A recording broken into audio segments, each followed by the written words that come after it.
Assalamu alaikum wa rahmatullahi wa barakatuh.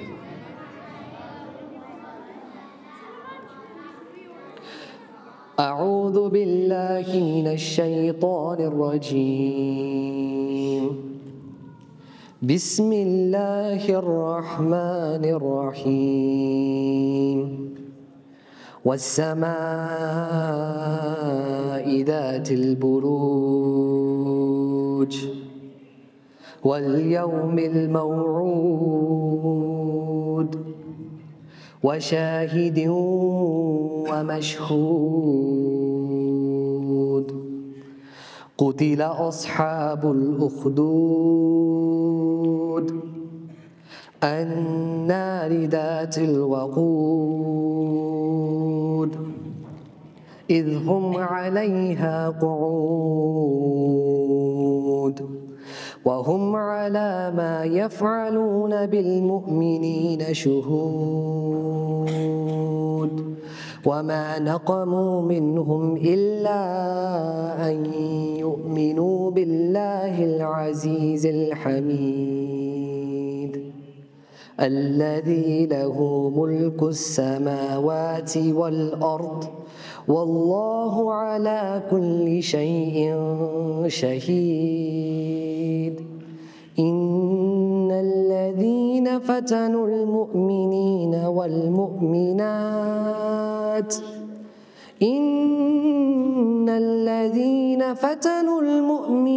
والمؤمنات ثم لم يتوبوا فلهم عذاب جهنم ولهم عذاب الحريق.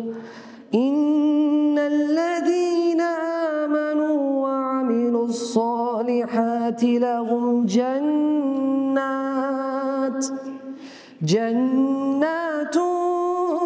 تجري من تحتها الأنهار ذلك الفوز الكبير. بسم الله والحمد لله والصلاة والسلام على رسول الله وعلى آله وصحبه أجمعين. ربي اشرح لي صدري ويسر لي أمري واحلل عقدة من لساني يفقه قولي. سبحانك لا علم لنا إلا ما علمتنا إنك أنت العليم الحكيم. أما بعد. First and foremost, I want to say once again, Assalamu alaikum wa rahmatullahi wa barakatuh.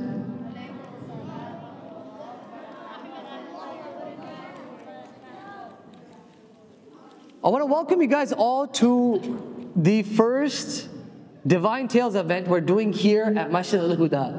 Now, Divine Tales we've been doing, alhamdulillah, as a part of the Tadabbur movement for a little while now. And a quick explainer of what Divine Tales is.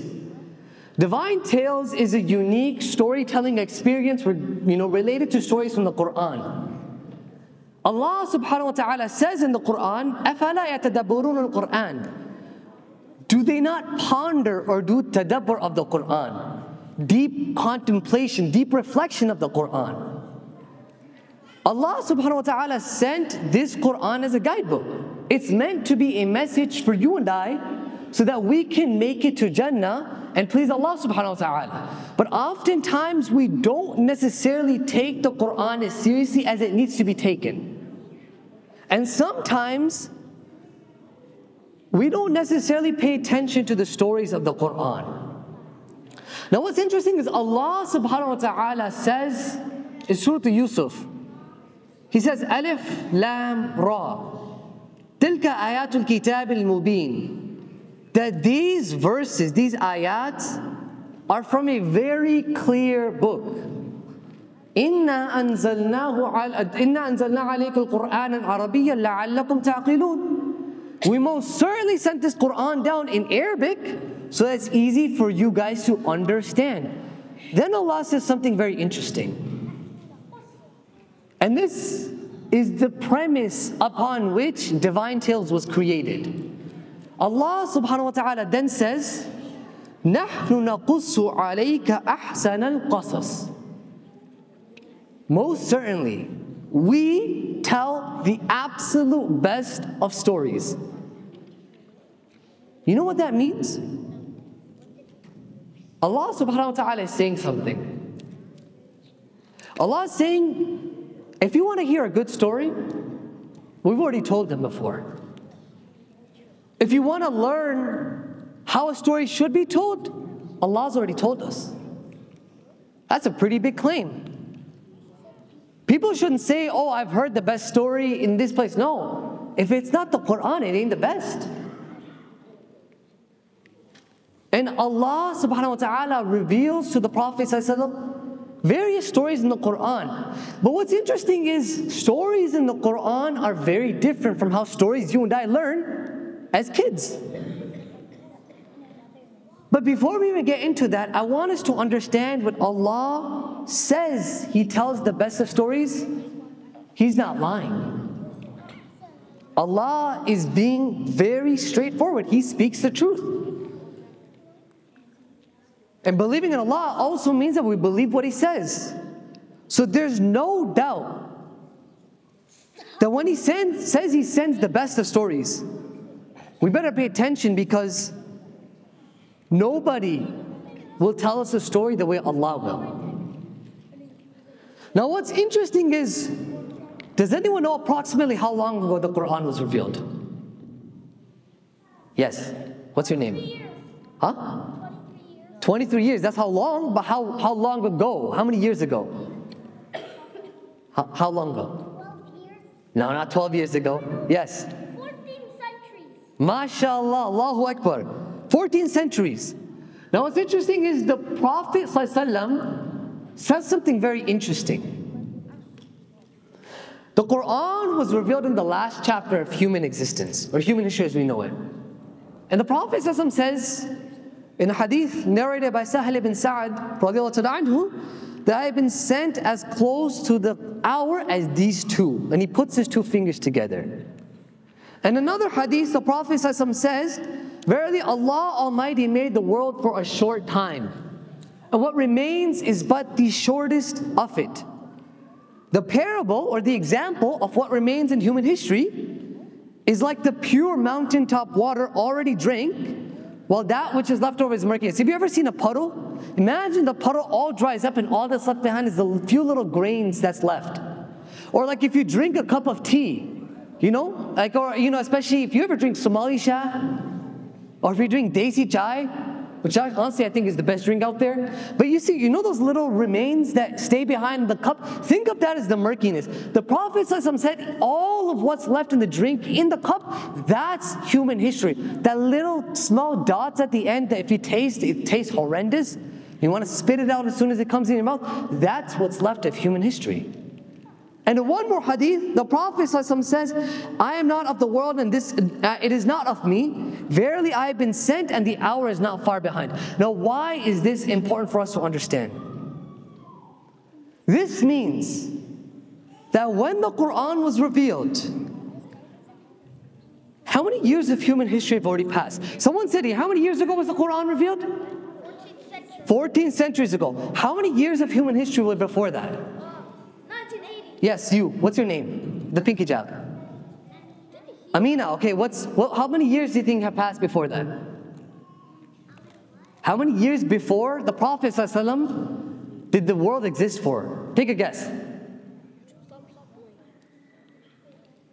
You can guess any number you want. 6,000 years? Okay, that's a good guess. Yes, how much? 3,333.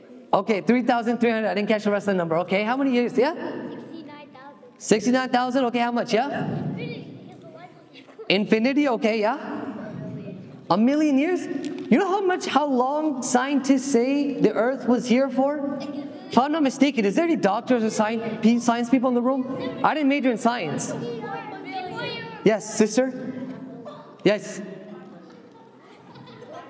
5 billion? Yeah, so actually what's interesting is, according to most scientific reports, the earth has been in existence for some 13 billion years. That's a very long time. Now I want to ask a question though. How long is 1,400 years? 14 centuries, 1,400 years, 1,400 years compared to 13 billion years. How long is that? It truly is like a drop in the ocean. This is important for us to understand because we, in comparison to the rest of human history, are in the absolute last episode. That also means that the majority of human existence took place before the Quran. So, now coming to the main topic, or the main premise upon which we'll build the story. How big is the Quran? How long is the Quran? Does anyone know? 114 surahs. Do you know how many pages that is? 600 something. 600 something pages in the Quran. Now I need to ask you guys a question. I need you all to pay attention to this question. By the time the Quran was revealed,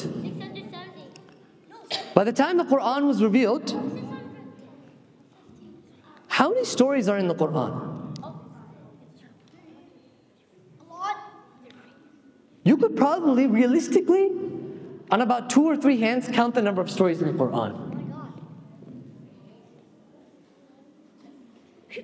When Allah decides to include a story in the Quran, I want you guys to understand this.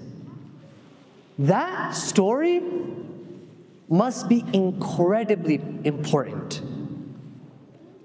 Allah is not a historian. I want to make that very clear. A historian's job, by the way, a historian's job is to include all the details. When did it start? When did it end? All the people involved, how long it was, any details that took, every small thing. A historian's going to include all of it. But Allah subhanahu wa ta'ala doesn't tell stories in the Quran like historians do. Allah, when He tells a story, He does so picking only the relevant details that make the story important. Allah will take moments of history and He will deliberately, outwardly, He will exclude details because He just wants to highlight a couple ideas. So that means that stories in the Quran, they are no joke. When something out of the millennia of human history that's existed, if something actually makes the cut in the Quran, if something's chosen in those 600 pages, don't you think it's pretty important? And I want to use an example for this. Do you guys know Zakaria alayhi salam? Yeah! Zakaria alayhi salam is a prophet.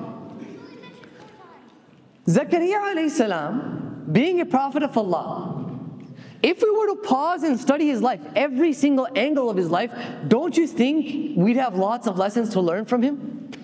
Of course, he's a prophet. Zakaria alayhi salam lived for upwards of 100 years or so. Zakaria alayhi salam lived for a long time. He lived an entire lifetime. Don't your parents share stories with you guys? They do, don't they? Yeah. I'm sure each and every single one of your guys' parents have shared stories with you guys. Have your parents shared 1 or 2 stories about their lives? Or hundreds?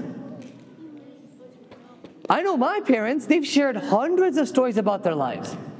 Almost every time we sit and talk, it's a different story. So why is it that in the entirety of the Quran, this noble prophet of Allah, Zakaria alayhi salam, is mentioned only 4 times?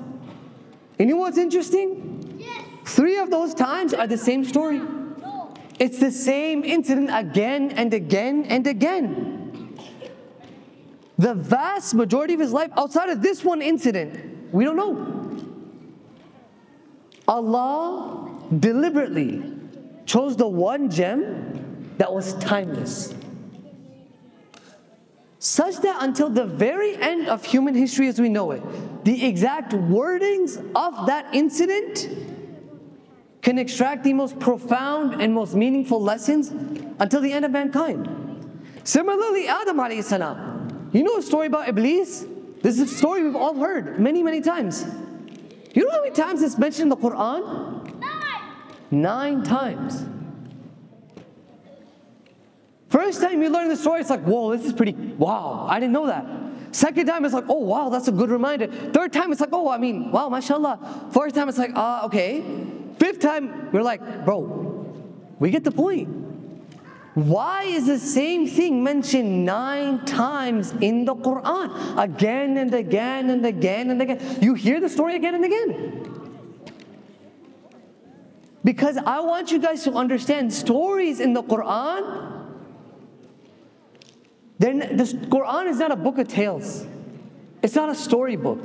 It's not a history book. It's not a science book. The Quran is a book of guidance. All right, guys, there's too much chatter happening up here. Guys, shh. All right. The Quran is a book of guidance.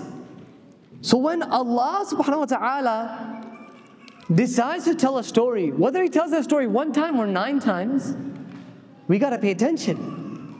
And the more times Allah tells a story, you best believe in 600 pages, Allah could have concluded all of human history. He chose to mention the same thing 9 times?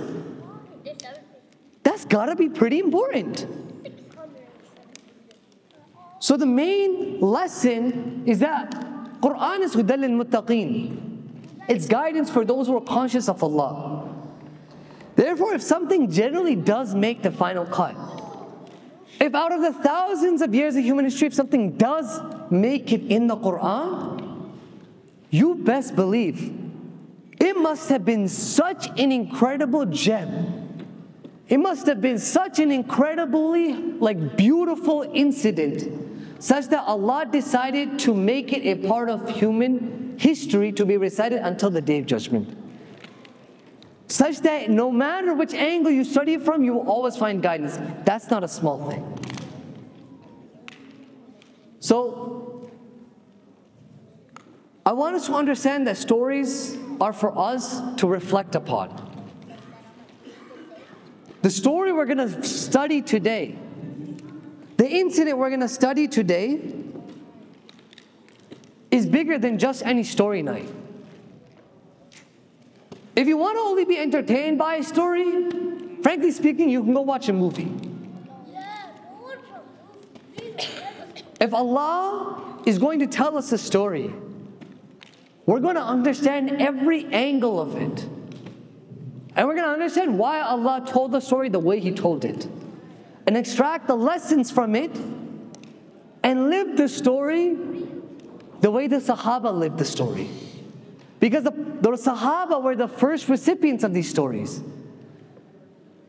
In these same stories, took these Sahaba from being, as Umar ibn Khattab anhu described, that we used to be disgraceful people and Allah honored us with Islam. Ja'far bin Abi Talib anhu narrates that we used to be in darkness and Allah sent us a light. And that light was so powerful. We look at our times today, by the way. We're all incredibly heartbroken of what's happening in Palestine. We're all incredibly heartbroken by what's been happening for years to come. Just a couple of days ago, India, there's another incident that took place there. Almost every day, it seems like another Muslim country or another Muslim around the world is suffering. We seem like we're in the dark end times. And if we really want to pull ourselves out of these dark times, we have to go back to the basics. The Sahaba received the Quran, and it took them from being the oppressed, weak people of society and turned them to the kings of the world within 1 generation. If we want to understand what transformed them, my brothers and sisters, that is not possible without the Quran. One night of Laylatul Qadr, when this book was revealed, transformed all of human history for the rest of forever. So, I want us to begin the story today with some background. Now, there's going to be a short quiz at the end of the story, so I want you all to pay attention. You miss out the details, I'm not repeating them. All right? Now, our story begins during the lifetime of Rasulullah ﷺ, Rasulullah ﷺ was in which town? This should be the easiest answer online. Which town was he from? Mecca. Prophet ﷺ was born and raised in the city of Mecca. That's where he started preaching the message of Islam. And when he started to preach the message of Islam, was it easy or was it hard? Incredibly difficult. It was incredibly difficult. The Prophet ﷺ goes and he shares this message with all types of people. The rich and the poor, the young and the old, the men and the women. Many people rejected it. And when he came with this message, from amongst the very first group of people that actually accepted Islam were the slave class, the working class, the poor people, people that don't have much status in society. Those people were from the first people to embrace Islam. From amongst them is a name I need you guys to remember because he's pretty important for the story tonight. His name is, what is this? I can't read English, someone has to read it out for me. Khabbab ibn al-Arat. Okay? Khabbab ibn al-Arat, radiallahu anhu, he worked as a blacksmith.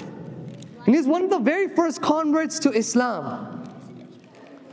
And Khabbab, the incident that took place with him as a Sahaba is from amongst one of the most famous incidents. So Khabbab, radiallahu anhu, used to work as a blacksmith. A blacksmith basically is responsible for like hammering and forming weapons and metal and things like that. You know, if you ever watch Ertugrul, it's like the Haqq Allah, Haydar Allah. You know, you ever see that stuff? I mean, you guys are too halal, you guys don't watch TV shows, but you know, for the people outside of Indianapolis, they watch shows and movies. So they said that, by the way, that's what happens in Ertugrul, right? But for the rest of you guys, this is what a blacksmith looks like. A blacksmith job is to make metal or to make weapons and forge different things. So Khabbab, guys, shh. Too much talking in the front. Guys, shh. Okay, I'm gonna whisper until you guys stop. All right, perfect. Okay. So, Khabbab ibn al-Arat, radiallahu anhu, worked for this woman who owned you can think of it as a factory or forgery. She hired Khabbab and said, by the way, make weapons for me and I'll sell them. Now Khabbab wasn't exactly a slave, but he wasn't always necessarily a free man either. He was kind of in between. Khabbab hears the message of Islam. Khabbab falls in love with it. And he decides, I'm going to embrace Islam. When Khabbab embraces Islam, he keeps it private at first. Until one day, Khabbab gets caught praying. He gets caught going to visit the Prophet ﷺ. And when Khabbab radiallahu anhu was exposed, his master, the woman who hired him, didn't like it. She's like, you dare accept Islam without my permission? You're going to give up my religion like that and you work for me? Don't you know who I make weapons for? What am I going to say to them? What am I going to say to Abu Jahl? Well, they didn't call him Abu Jahl, they called him Abu Hakam.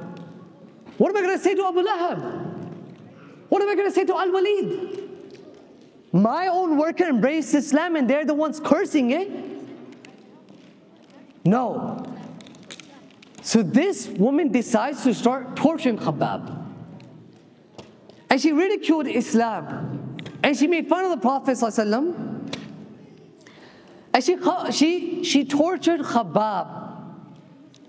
And I want you guys to pay attention because this is very important.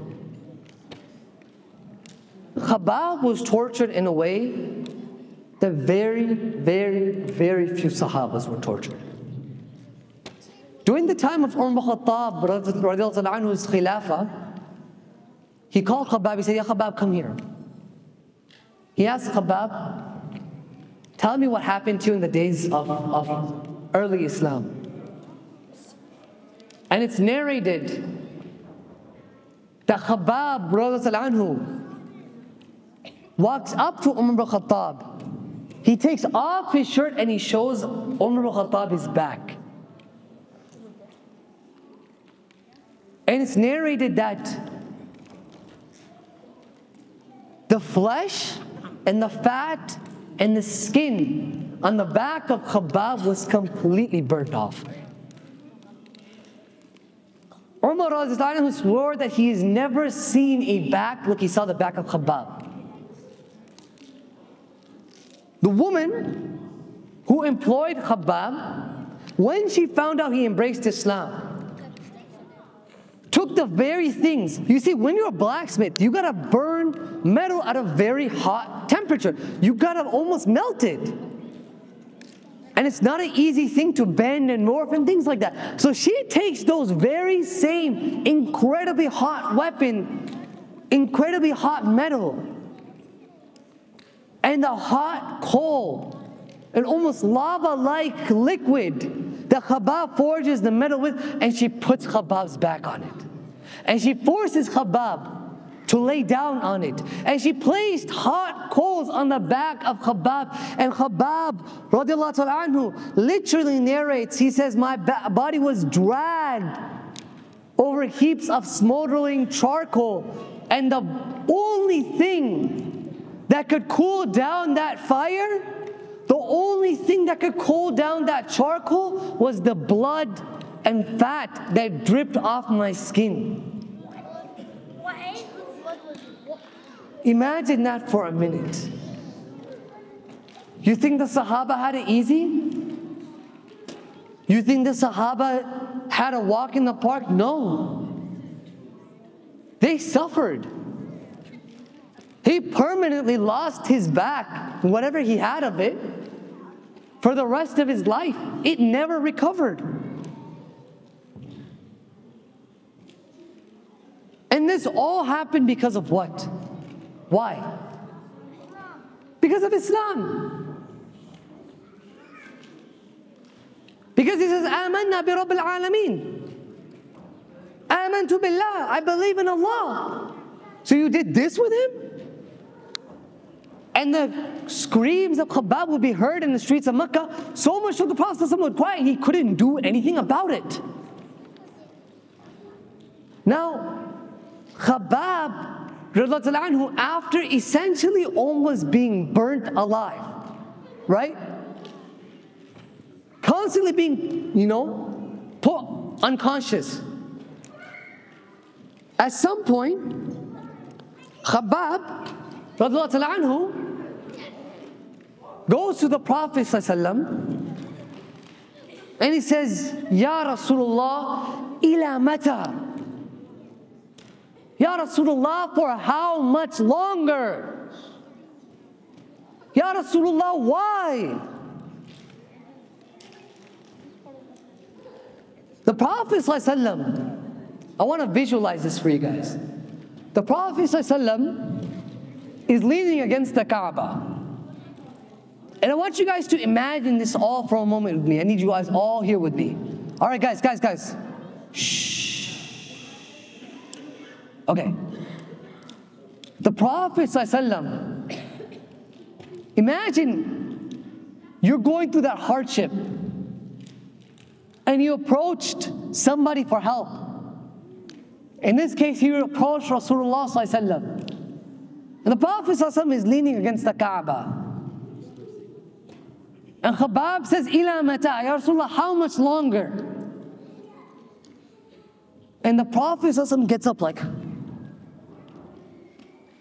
and Rasulullah ﷺ normally doesn't do that. And when Rasulullah ﷺ got up very quickly, it's a pretty big deal. Showing the seriousness of what he's about to say. And I want to premise by saying, if anybody has a right to say, Ya Rasulullah, for how much longer? Who else other than Khabbab? Who else other than he would be able to say, Ya Rasulullah, how much longer can we bear this for? He's not having a fun time. He He's experiencing some of the worst torture from amongst the Sahaba. So Rasulullah ﷺ says something, and Khabbab narrates this very same story, which shows the humility, by the way. He narrates this story many years after the death of the Prophet ﷺ. He says, قال شكونا إلى رسول الله صلى الله عليه وسلم وهو متوسد بردة له في ظل الكعبة. We complained to Allah's Messenger صلى الله عليه وسلم about our state while he was leaning against his sheet cloak in the shade of the Kaaba. قد كان من قبلكم يؤخذ الرجل فيحفر له في الأرض فيجعل فيها. So Rasulullah says, Ya Khabbab, amongst those before you was a believer who used to be seized, and a pit would be dug for him, and then he would be placed in it. فَيُجَاءُ بِالْمِنْشَارِ فَيُوضَعُ عَلَى رَأْسِهِ فَيُجْعَلُ نِصْفَيْنِ. And then a saw would be brought and put on his head, which would split him into two halves. وَيُمَشَّطُ بِأَمْشَاطِ الْحَدِيدِ مَا دُونَ لَحْمِهِ وَعَظْمِهِ. And his flesh would be combed with iron combs and removed from his bones. فَمَا يَصُدُّهُ ذَلِكَ عَنْ دِينِهِ. But Khabbab, you best believe, no matter how bad their torture was, it didn't stop them from the deen. It didn't pull them away from their Islam. It didn't pull them away from their Islam. Who was he telling this to? The Prophet. The Prophet is saying it to who? Who's the guy? What's his name? I said it 100 times now. Yeah. Khabbab ibn al-Arat. What happened to him? What did he have to do for Islam? What did he suffer? What does Khabbab radiallahu anhu suffer for the sake of Islam? What about from the girl's side? What happened to Khabbab? Yes. He got burned. Not just burnt, his back, his flesh fell off. He burnt the flesh off his back. That's not a small thing. And what did Rasulullah say to him? You think this is difficult? Khabbab, do you know what happened to people before you? Do you know what happened to those who believe? You think this is difficult? The people before you used to suffer until even the Rasul ﷺ, the Rasul ﷺ of their times would say, Mata Nasrullah? Where is the help of Allah? Even the prophets would be shook by the tests of Allah. And Allah subhanahu wa ta'ala reveals some ayat in Surah Al-Ankabut. And for me personally, they're from amongst some of my most favorite ayat of the Quran. Allah subhanahu wa ta'ala says, Alif Lam Mim. أَحَسِبَ النَّاسُ أَن يُتْرَكُوا أَن يَقُولُوا آمَنَّا وَهُمْ لَا يُفْتَنُونَ. Do the people genuinely really think, y'all really believe for a minute that you're going to say amanna, you believe, وَهُمْ لَا يُفْتَنُونَ, and there's no fitna, there's no test? وَلَقَدْ فَتَنَّ الَّذِينَ مِنْ قَبَلِهِمْ. You best believe those before you were tested. Why? فَلَيَعْلَمَنَّ اللَّهُ الَّذِينَ صَدَقُوا, so we could see who is telling the truth. وَلَيَعْلَمَنَّ الْكَاذِبِينَ, and those of you who really weren't truthful to their faith. Allah subhanahu wa ta'ala puts us through fitna. Fitna comes from the word fatana. I want you to understand the analogy of fatana. Fatana literally describes, gold. Everyone knows gold, right? That stuff that everyone chases after, and it's kind of cool to, wear bling bling on yourselves. Fatana describes taking gold and you melt it at such a high temperature, such that whatever is bad in the gold, like if there's dirt, if there's muck or whatever comes in gold, I don't know, I'm not a goldsmith, so I wouldn't tell you. But whatever there is in gold, in order to extract it, so just the gold remains, that's called fatana. To burn it and melt it so only the pure remains, that's fatana. Fitna comes from the same word, where in order to extract the pure from, the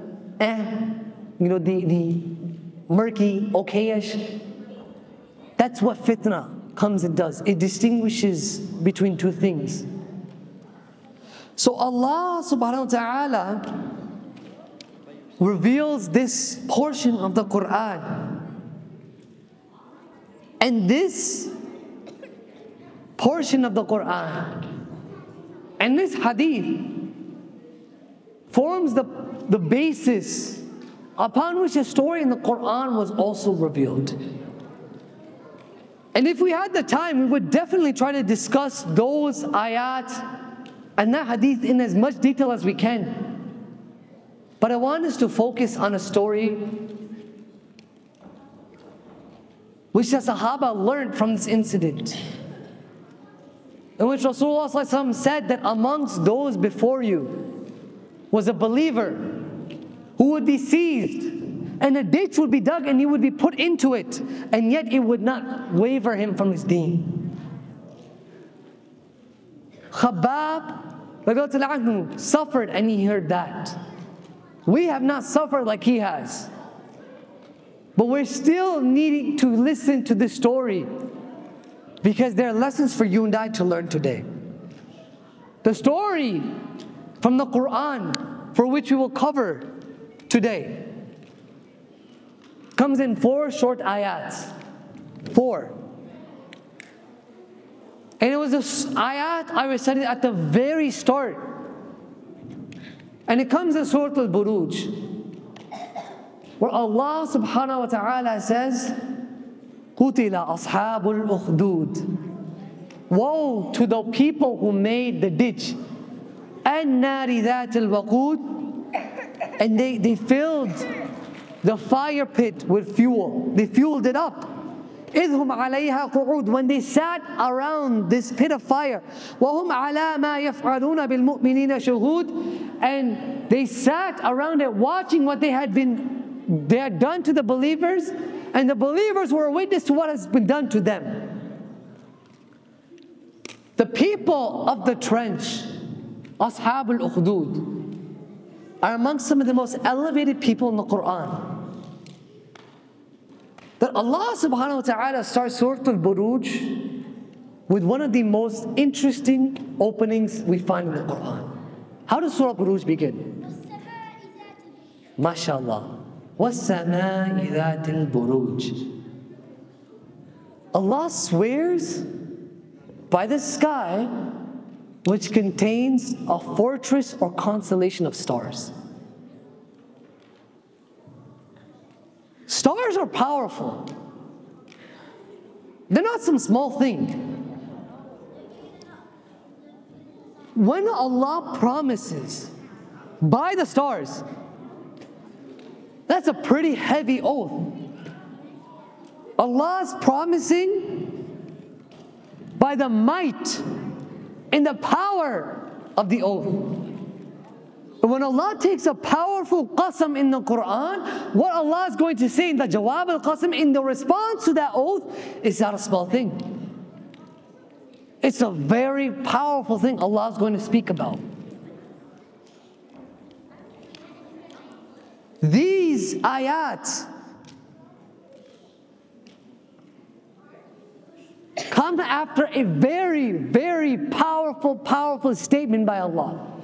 Most certainly do I swear by the constellations, which are incredibly powerful, incredibly massive. وَالْيَوْمِ الْمَوْعُودِ. And that day which you are promised. وَشَاهِدٍ وَمَشْهُودٍ. And I also swear by the people that witnessed and the ones who were forced to witness, who the atrocity was done against. قُتِلَ أَصْحَابُ الْأُخْدُودِ. I will destroy you who made this pit of fire. I will wreck you. I will destroy you. Why? That's what we have to learn today. That's what we have to discover today. This is no lousy story. This is a story of might. This is a story of power, with the ability to reassure our hearts and fill it with faith, to warn the disbelievers. So when we listen to the story that Allah is about to tell us, let's try our best and reflect on this story, not just as a story, but try to find the lessons. Because at the end of the story, we're going to regroup and we're going to discuss the major lessons. This story, once again, was revealed when the Sahaba were reaching one of their lowest points in their lives. And Allah tells them this story as a means of guidance and motivation. So the story for the Sahaba, as they learned it, begins with a king whose name I need you to remember as well. All right? Everyone ready for the name? Yeah. All right. The king's name is Narcissus. All right? King Narcissus. Shortly before the lifetime of Rasulullah ﷺ, there lived a king. His name was? I can't hear you guys. What? I can't. I hear like 3 ants screaming in the room. King Narcissus. All right? Before the lifetime of Rasulullah ﷺ, there used to live a king. His name was King Narcissus. Kings back in the day weren't necessarily just content with, okay, I have an empire, I have a kingdom, I have a few things here and there. No. If I want to rule, ruling isn't enough. I gotta be worshipped. What did Fir'aun used to say? فَقَالَ أَنَا رَبُّكُمُ الْأَعْلَى. I am Allah. It's not enough for me to be king. I'm Allah.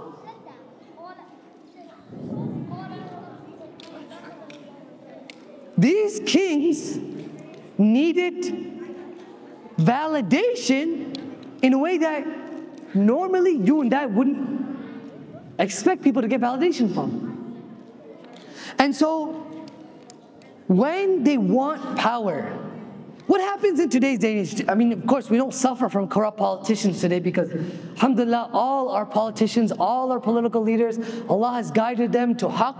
We don't deal with that today. But like back in the day when we used to have corrupt politicians and people used to be pretty crazy in the head, how did they used to get power?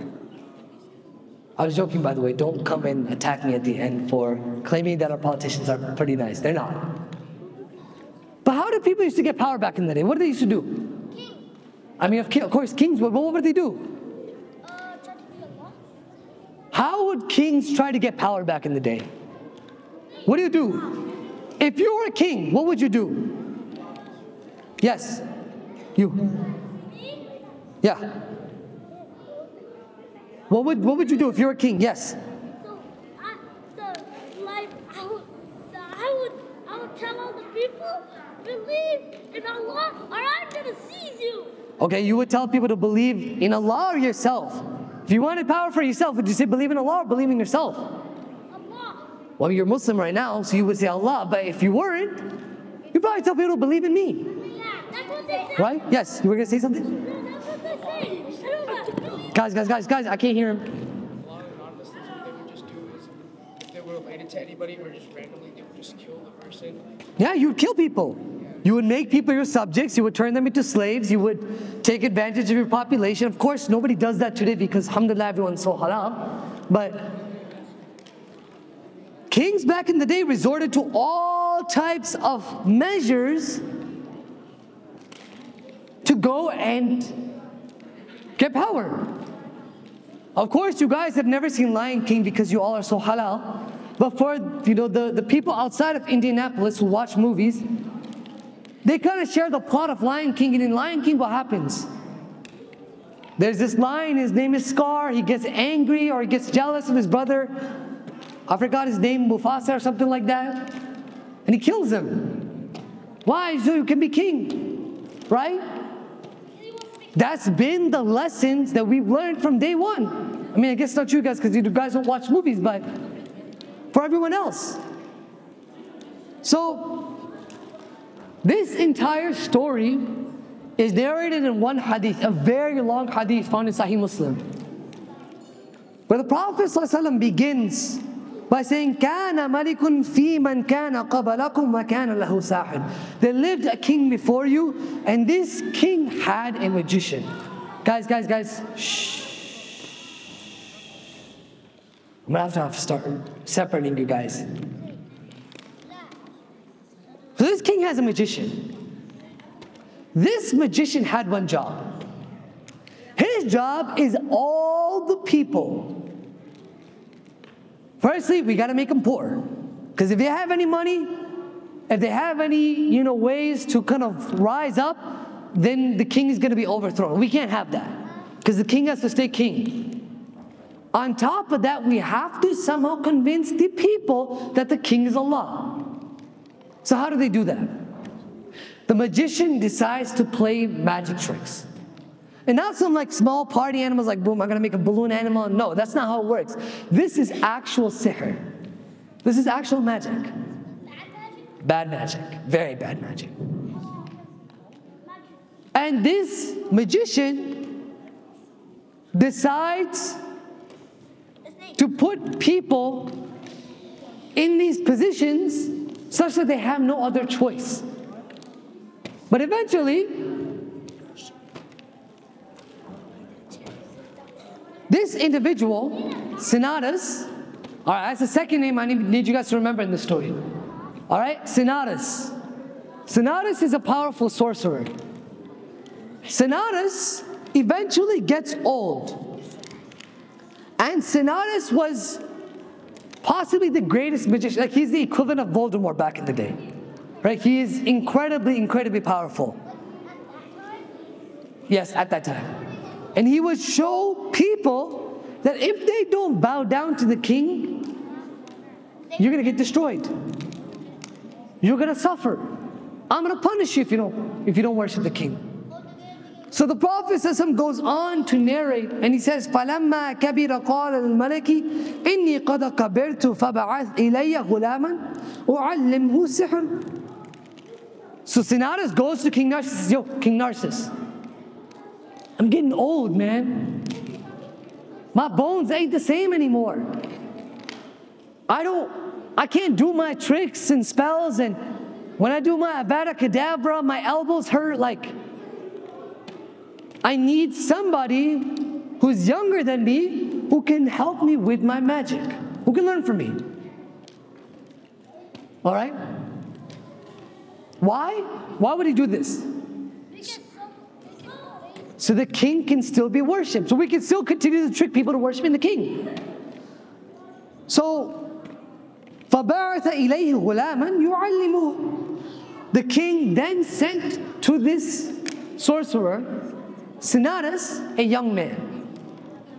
This young man, his name is Ubayd. Now that's the third character in this story, all right? So far we have King Narcissus, then we have Sinadas, and then we have King Ubayd. We have Ubayd, not king. He's not king, he's just a regular boy. All right? Ubayd's your everyday, average, regular boy. Think of him as yourselves, maybe a little bit older than you guys. A young boy.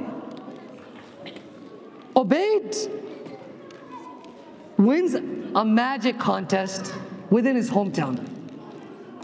So imagine in Indianapolis here today, there was a magic show or magic talent, whatever show that thing happens.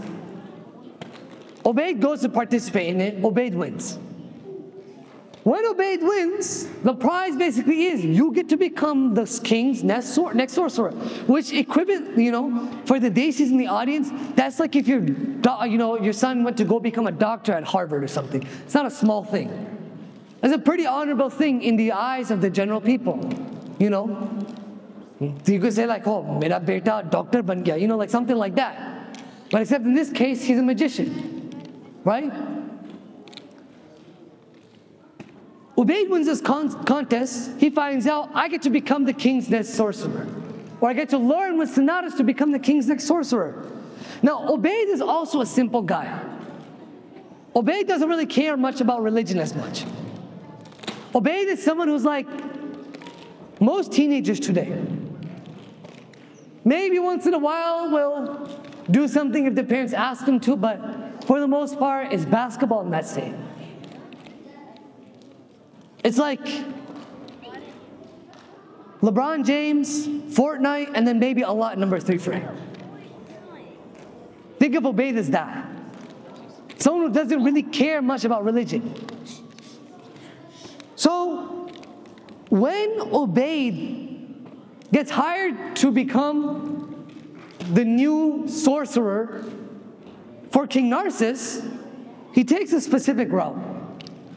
Ubayd lives in a certain city, and he needs to go from that city to the king's palace every single day. He needs to be there on time. All right? Because if Ubayd is late, it's going to be a problem. There's going to be trouble. So Ubayd starts taking this route. He'll leave early in the morning, think about Fajr time. And as he's on his way to meet Sinatus and take lessons from Sinatus, Ubayd hears something coming from a cave. All right? Because back in the day, they didn't have like highways that they drive their BMWs through. They used to have to walk. So Ubayd would walk on foot from his city to the king's palace, and as he's walking through the woods, as he's walking through this land, he happens to come across a cave. And it said, and Rasulullah mentions, by the way guys, if you hear Rasulullah, you say Sallallahu Alaihi Wasallam. Okay? So Rasulullah Sallallahu Alaihi Wasallam said, فَكَانَ فِي طَرِيقِهِ إِذَا سَلَكَ رَاهِبٌ. One day on his way to the magician, Ubayd finds a rahib, a monk. Somebody who's just sitting in the cave and worshipping. And this monk, this rahib, he used to live in the outskirts of the city. He used to live in this cave many, many miles outside the city. He used to do this because he realized the people in the city, who are they worshiping? Who are the people in the city worshiping? I need more people to answer. The king. The people in the city are worshiping the king. If they're worshiping the king, who are they not worshiping? Allah. If they're not worshiping Allah, they're worshiping the king. Right? And so the rahib was a devout Muslim. The rahib was somebody who believed in Allah. He only wanted to surround himself with people who also believed in Allah. And eventually there was a point where there was no more Muslims left. It was only him. So he decides, you know what, there's no more point in me staying in the city. Let me leave the city and let me go to this cave. Guys, there's too much chit-chat happening over here. Shh. Guys, in the front, I need you guys to stop flipping the bottles. Shh. Okay. I'll whisper for the story for the next hour if we need to. Is that fine? You guys want me to whisper? Will that make the story more interesting? Yes, no. I have a question. Okay, just hold your questions for just a minute. All right. I need you guys to pay attention for the story.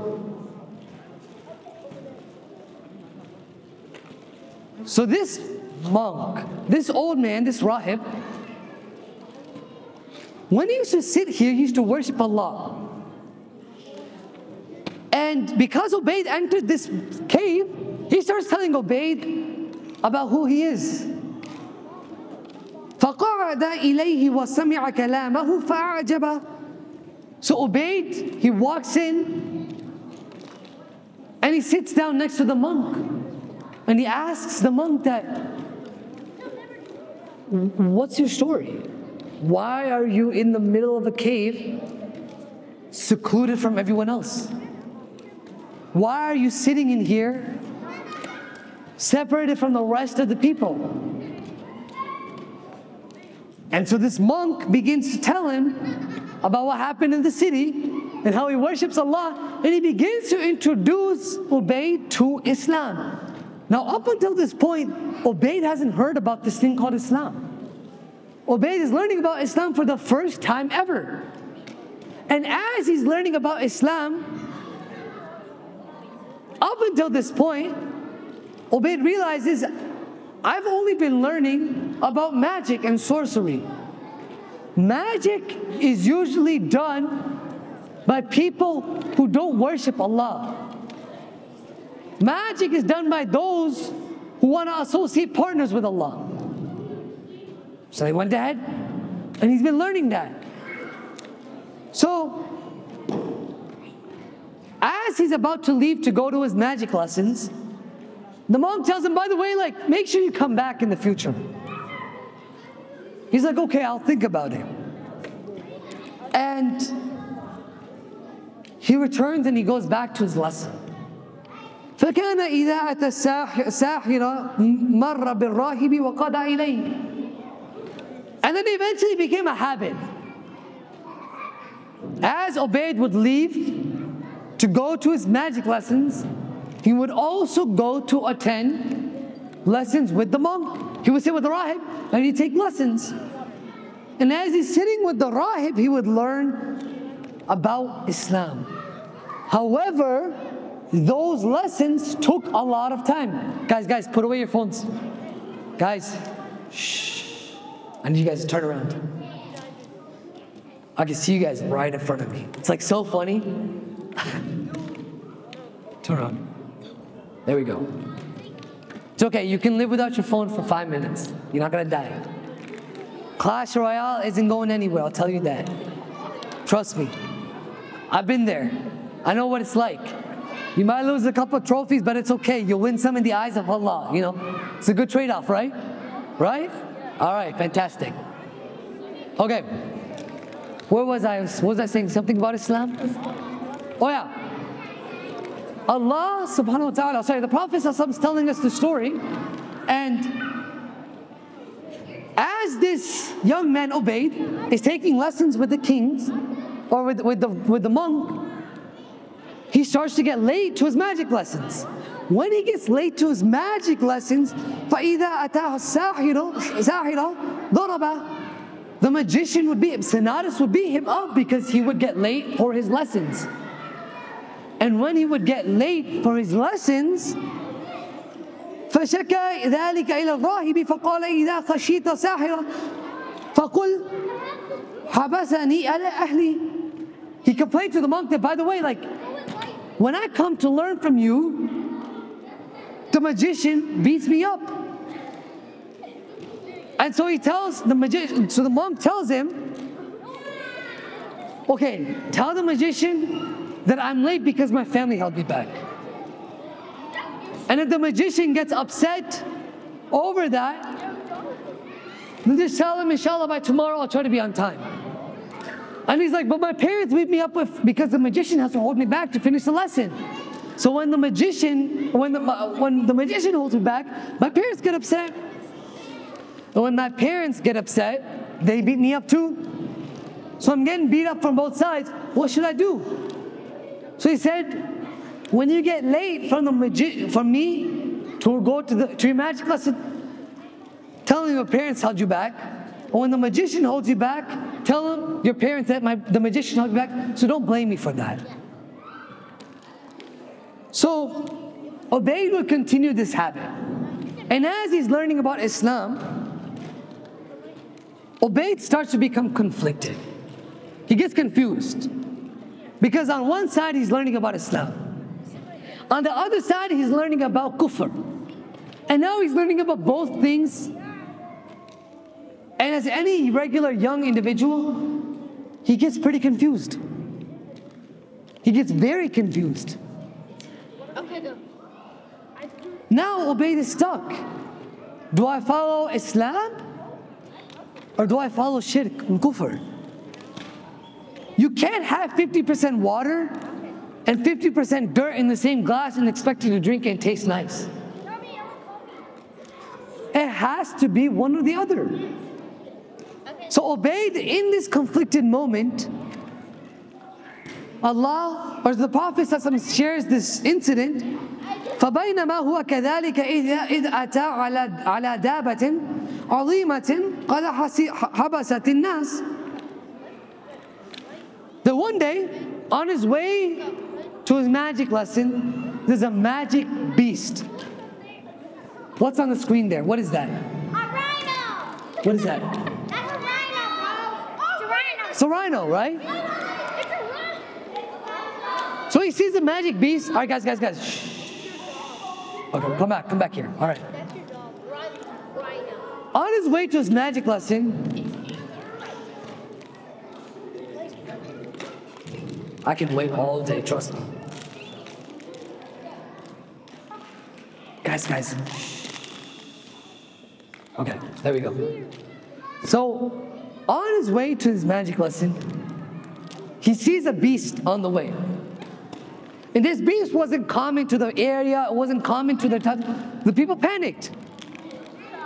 Because they don't know what's gonna happen if I go interact with this beast. You know, it's the first time they've seen it.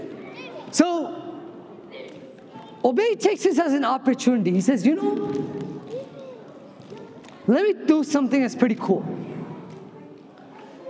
He says, فَقَالَ الْيَوْمَ أَعْلَمُ سَاهِرُ أَفْضَلُ أَمِ الرَّاهِبُ أَفْضَلُ.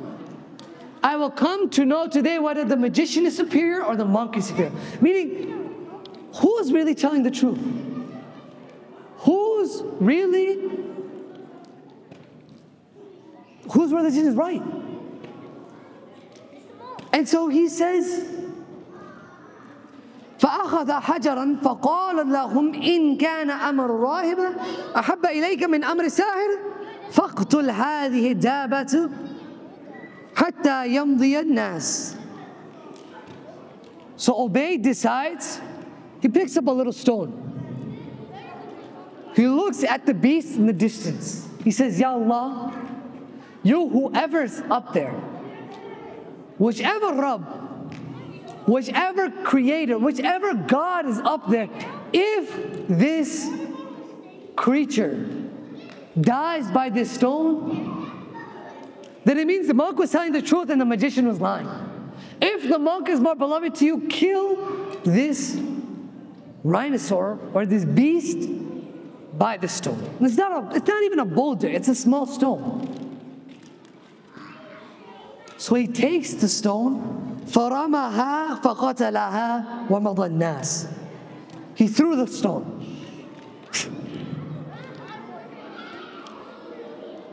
And all of a sudden, the beast died. When the beast died, the people were like, what? You threw a pebble at the beast and it died? That's so amazing. How did you do that? And as Ubayd is about to explain that this is what I did and this is how it happened, Ubayd realized, he's like, hold on. Wait a minute. Because what did Ubayd make dua for? What did Ubayd make dua for? Does anyone know? Yeah. No, if he threw a stone at the rhinoceros and it died, then the mark was telling the truth. Right. But if he threw it at the rhinoceros and it did not die, then the magician was telling the truth. Right? So if the dinosaur, what is it, rhinoceros, whatever, I forgot what it was. Rhinoceros, right? The beast didn't die. Then it means the magician was telling the truth. But the beast died. Everybody was surprised. So that means Senatus must have been lying this entire time. Which means if Senatus was lying, who else has been lied to this entire time? The king! The people! The king has been lying this entire time. Which means, if the king was lying, what did the king lie about? Him being Allah. The king and Senatus lied this entire time to to try and convince people that the king is Allah, when in reality, they were just playing tricks. When Ubayd hits this realization, Iman fills his heart. He gets filled with Islam. And when he gets filled with Islam, he goes immediately, he rushes to the monk to tell him what happened. Imagine something amazing happened in your lives. Wouldn't you run to your teacher or your parents and say, oh mama, baba, this is what happened. Guess what? Similarly, Ubayd was beyond amazed. He was also incredibly shocked at what just happened. So the first person he wanted to share this with was the rahib, was the monk. And the monk tells him something interesting.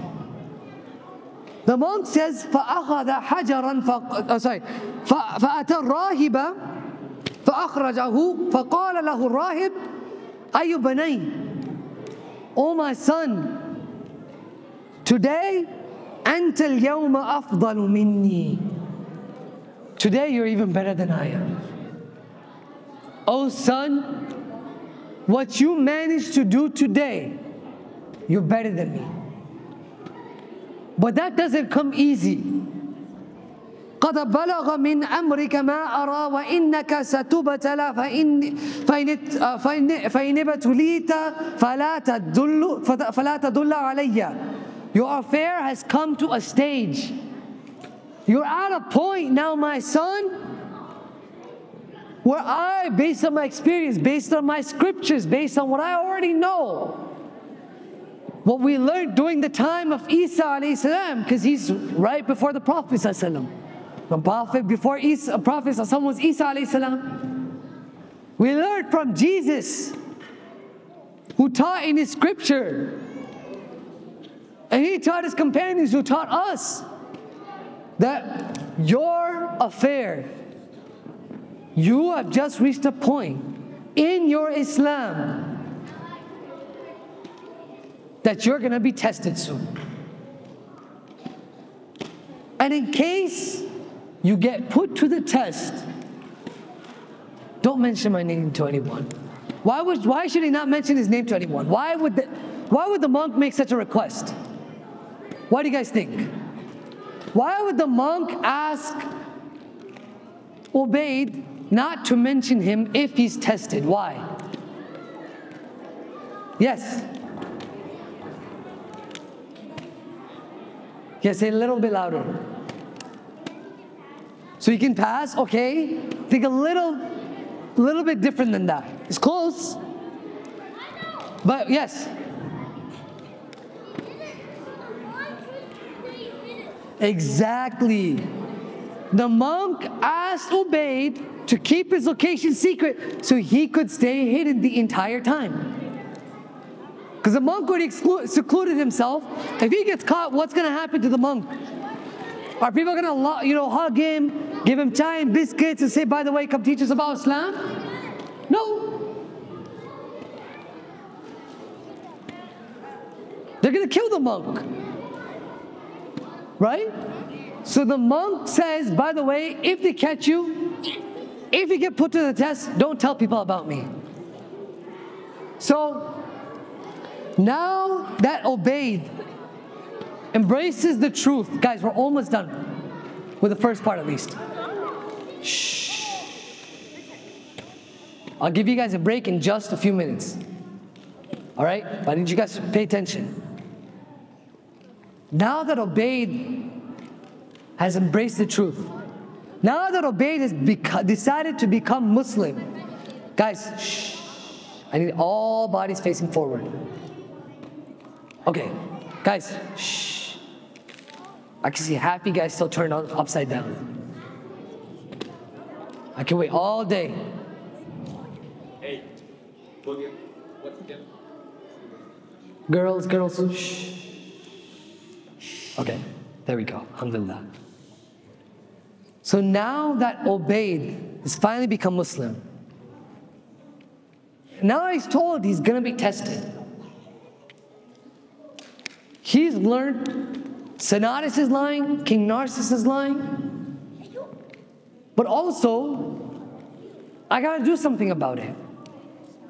I can't just let them continue to lie, because the more people lie, or the more these two lie, the more people are gonna believe that he's God, and if he's God in their eyes, and they don't believe in Allah, where do these people end up? If they don't believe in Allah, what happens? Yeah, they're going to go to hell. Why would I want that? I wouldn't. So now Ubayd has a responsibility. But also, Ubayd also did something pretty epic. Ubayd killed a beast with a pebble, with a stone. So when he did that, Ubayd became a superstar. Ubayd became a superstar overnight. Guys, shh. Okay. Ubayd became pretty popular. People want to learn now from Ubayd. How did you do that pretty epic thing that you did? So when Ubayd becomes popular, this is when things change for him. But inshallah ta'ala, we're going to take a short break. We're going to pray Isha. And then I'm going to give some new instructions now. All right? Because I realize a lot more kids are here now than before. All right? But I need you guys to pay attention here. When we come back from Isha, I want everybody to put their water bottles to the side. All right? And if you guys listen to the instructions, we'll get you guys, I see some sisters handing out some candy. If we can wait till the end, if you behave, you'll get some candy. All right? But inshallah, the next part of the story, it's going to be a very interesting part of the story in the life of Ubayd. There'll be another, maybe inshallah, half an hour or so, but hopefully not much longer than that. We'll take a break for Isha. If you need to make wudu, go make wudu. We'll pray Isha, and then inshallah we'll come back. We'll finish up the story inshallah ta'ala. سبحانك اللهم بحمدك نشهد أن لا إله إلا أنت نستغفرك ونتوب إليك جزاك الله خيرا السلام عليكم. Inshallah should hopefully take no longer than about 30 minutes. But my opinion, I think it's the best part of the story. It's my personal most favorite part of the story that is going to come up.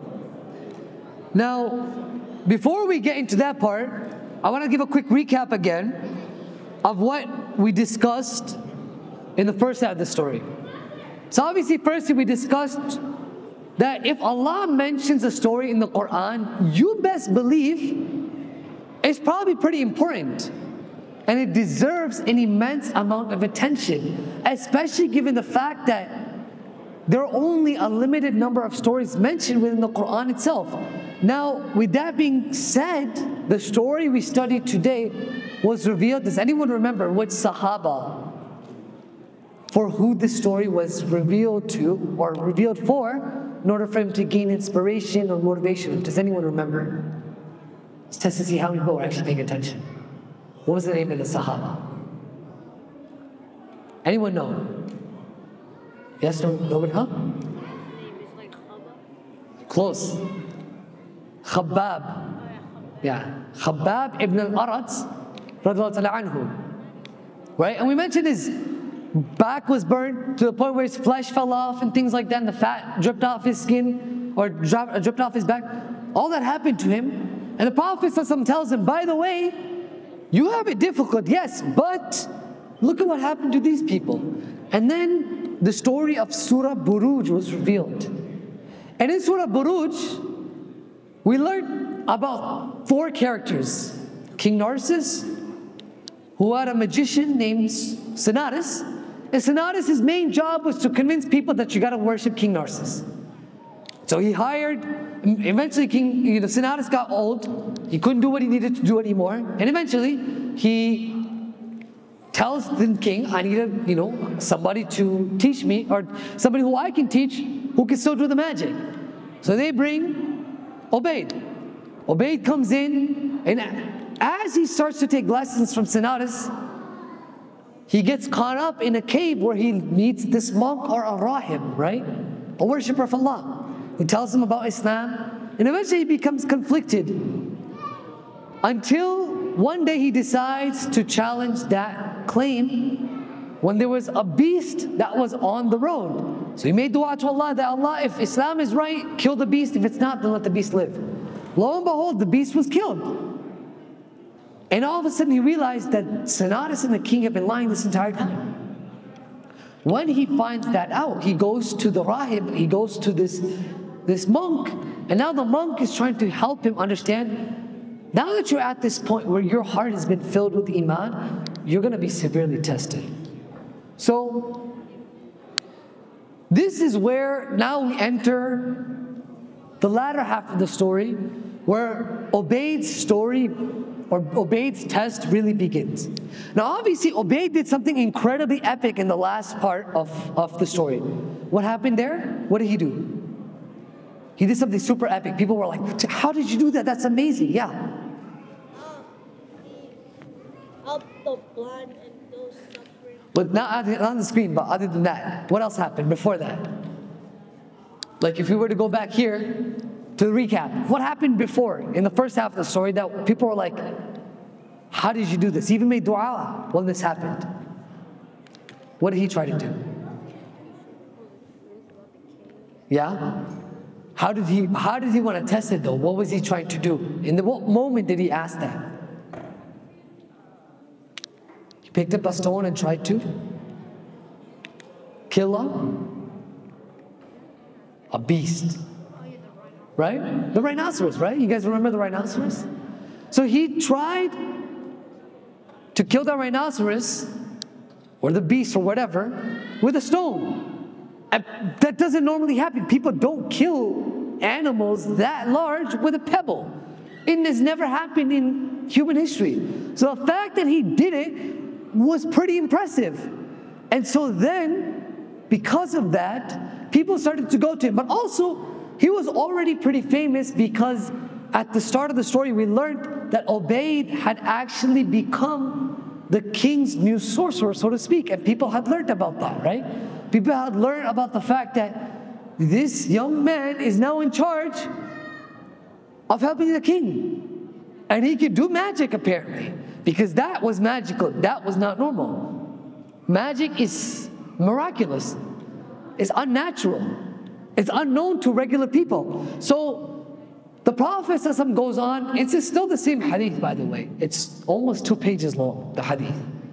But the Prophet ﷺ goes on to explain the story, and he says, وَكَانَ الْغُلَامُ يُبْرِئُ الْأَكْمَهَ وَالْأَبْرَصَ وَيُدَاوِي النَّاسَ مِنْ سَائِرِ الْأَدْوَاءِ. The young man began to treat the blind and those suffering from leprosy, and in fact, he began to cure people from all kinds of illnesses. So back in the day, they didn't necessarily have Tylenol, as you and I know. They also didn't have doctors 24/7, like you guys, and I do. When you had an illness, especially for diseases like blindness or leprosy, things that even nowadays is hard to cure. Things that even nowadays, most people, they suffer from, you can never get rid of it. In some instances, yeah, maybe you might be able to help a blind person, in some cases, but even those are very few. This young boy, people are going to him and he's curing their blindness. He's curing their diseases. And these people are like, this guy is an epic magician. He knows what he's doing. And eventually word spreads, you know, everyone pulled out their phones and went to Twitter and said, yo, check this guy out. You know, people started posting TikToks of him. He started showing up on everyone's For You page. Look at this guy named Ubayd. He's the new sorcerer for the king. He does this amazing, amazing magic. He can cure people. It was going viral. It was #1 trending on YouTube's algorithm. Right? For their time. Whatever they had. I don't know. They had like scribes and things like that.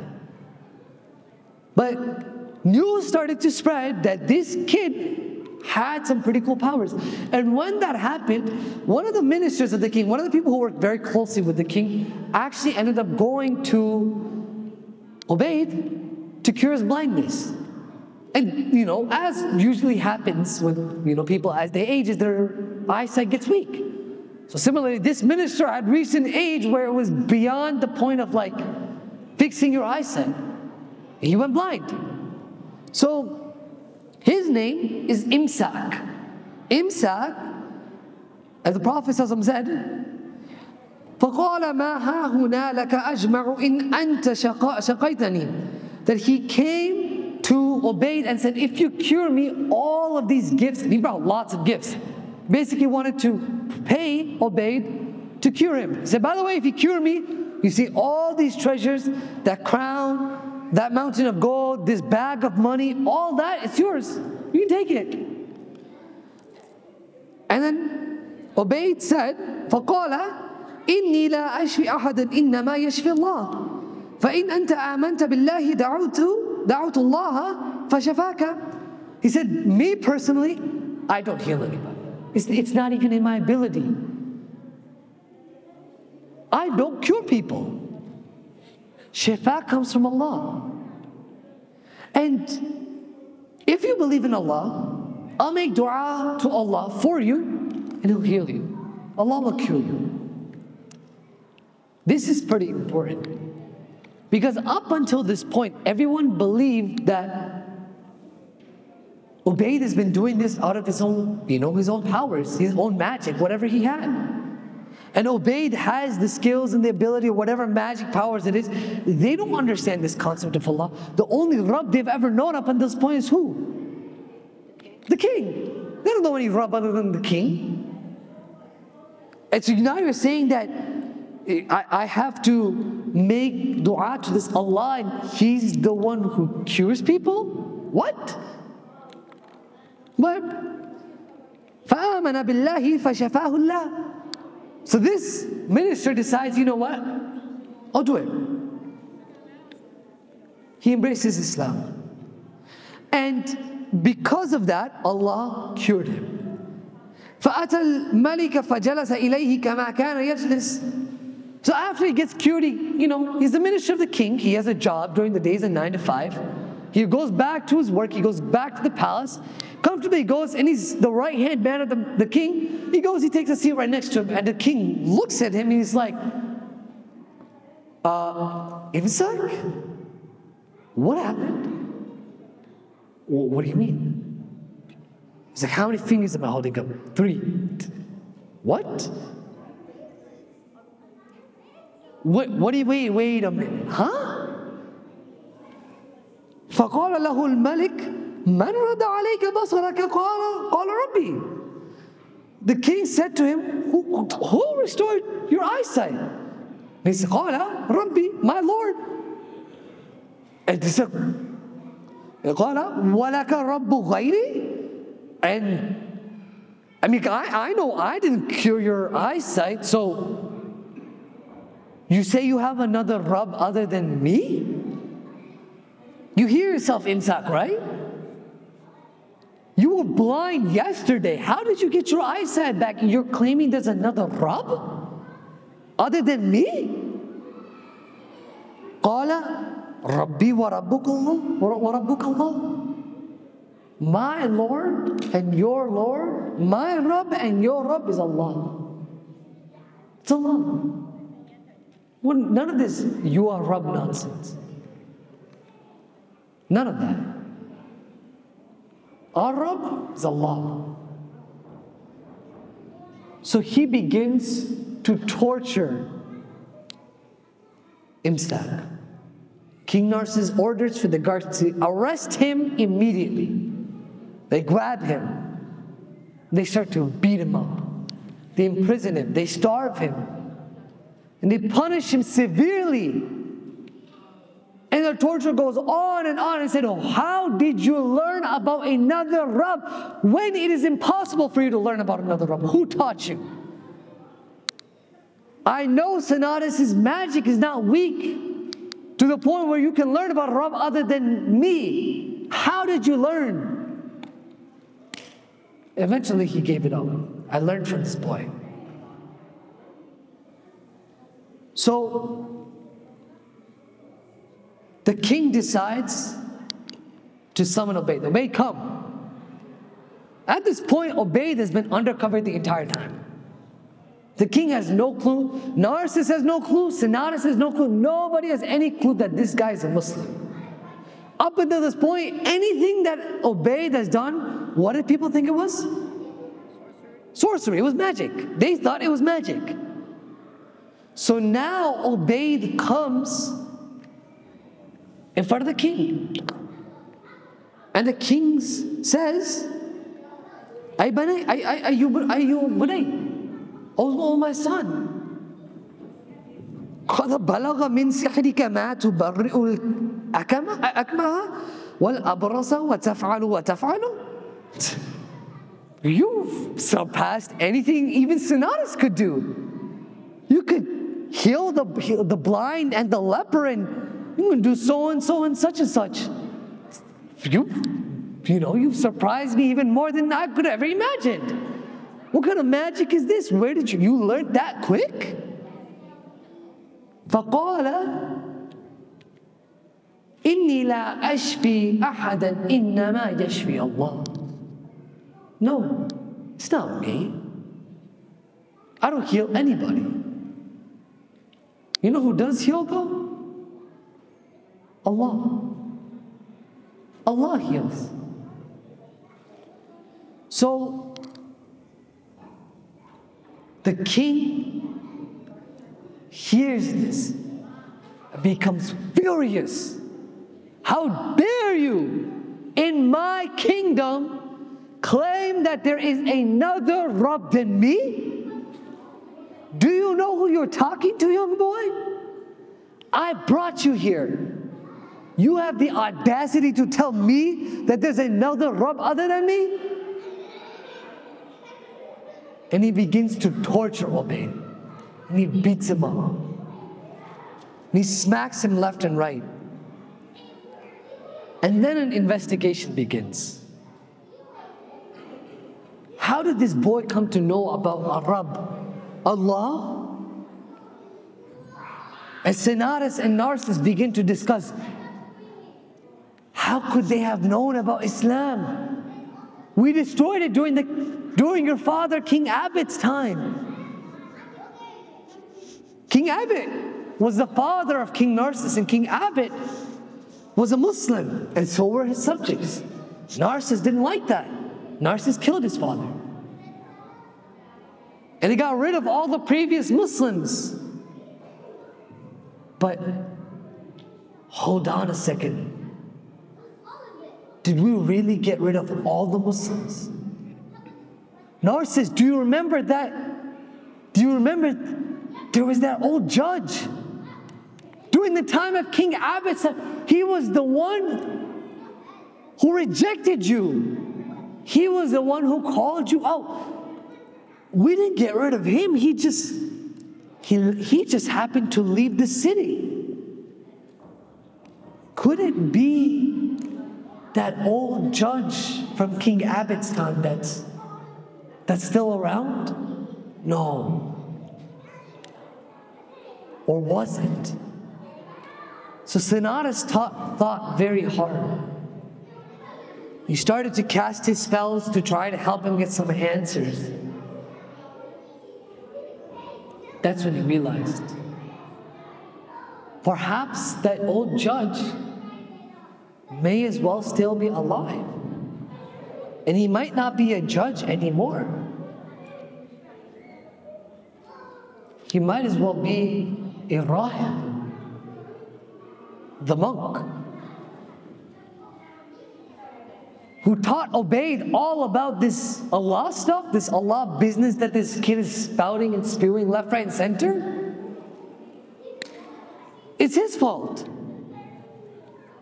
And Sinaras was smart enough to realize that this monk has to be somewhere between Ubayd's house and the king's palace. So they sent all their scouts out. Find this man, I need him dead or alive. Bring him to me. So they found him. فَجِيءَ بِالرَّاهِبِ فَقِيلَ لَهُ ارْجِعْ عَنْ دِينِكَ ارْجِعْ عَنْ دِينِكَ. Give up your religion, they told him. فَأَبَى فَدَعَ بِالْمِئْشَارِ فَوَضَعَ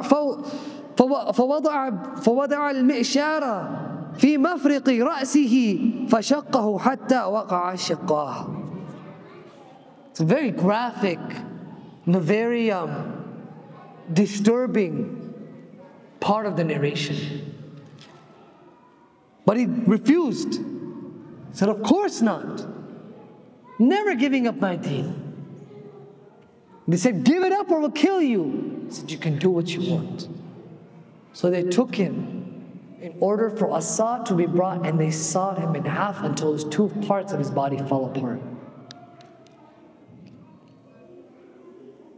Remember at the start, the hadith of Khabbab ibn al-Arat, where the Prophet said, كَانَ مَنْ قَبَلَكُمْ يُؤْخَذُ الرَّجُلُ, that there amongst you used to be a believer who was seized. And in the middle of that hadith,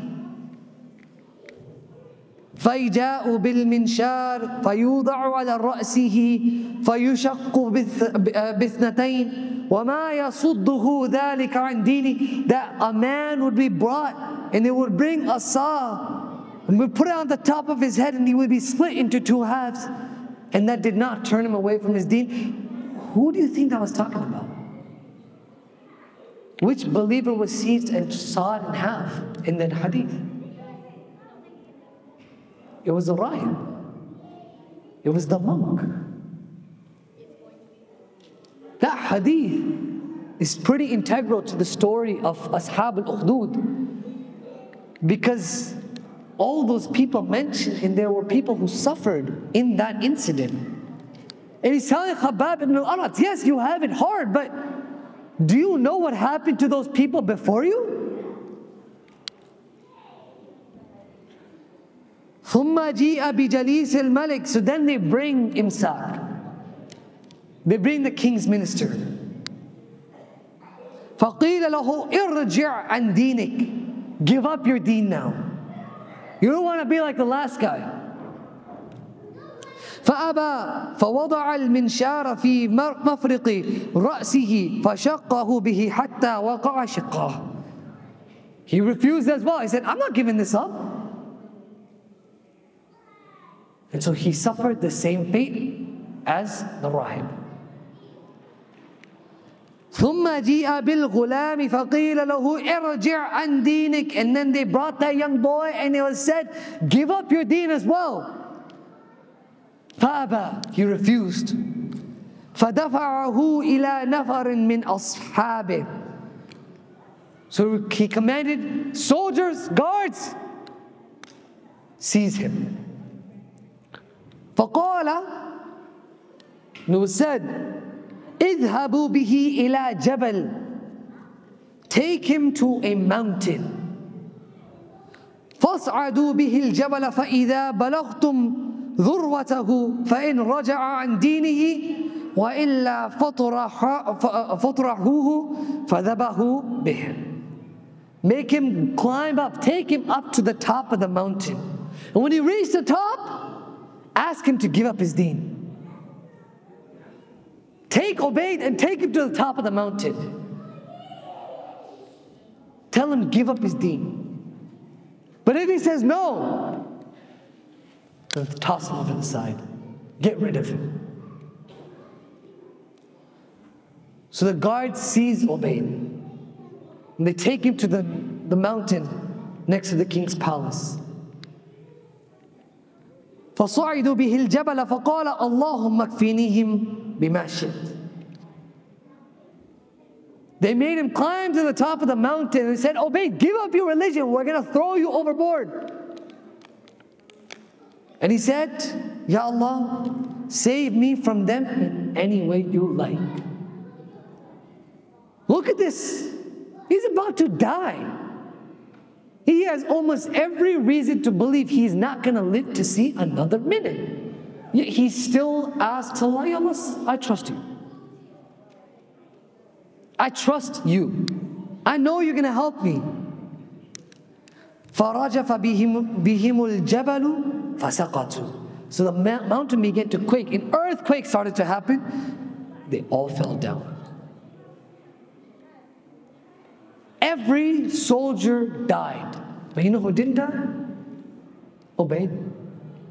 Ubayd lived.